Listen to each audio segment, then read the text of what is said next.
Friends, welcome to அம்மா சமையல். இன்னைக்கு மீன் கிச்சப் எப்படி சமைக்கலான்னு பார்க்கலாம் வாங்க.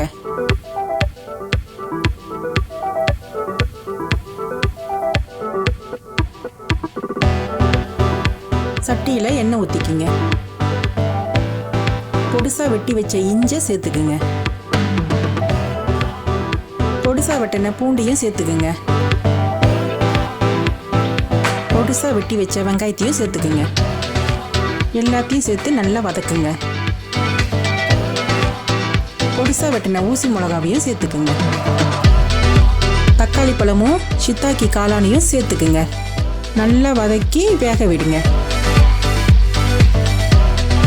6 tablespoon oyster sauce, 3 tablespoon light soya sauce, vinegar, 1.5 spoon sesame oil, 2 tablespoon fish sauce, 6 tablespoon dark soya sauce. இது எல்லாத்தையும் சேர்த்து நல்லா கிண்டி விடுங்க. தேவையான அளவுக்கு தண்ணீர் ஊற்றிக்கிங்க.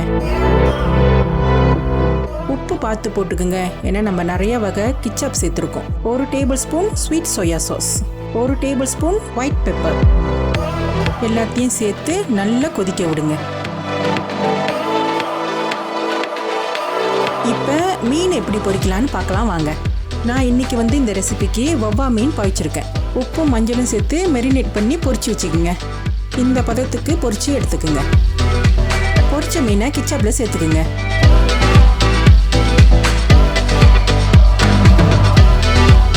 மீனை 2 சைட்டும் திருப்பி விட்டுக்குங்க.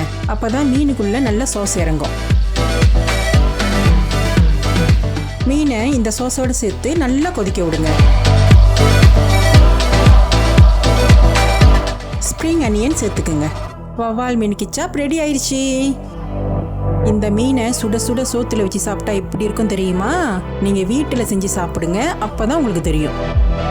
லைக், ஷேர், சப்ஸ்கிரைப், பெல் ஐக்கானை தட்டுங்க.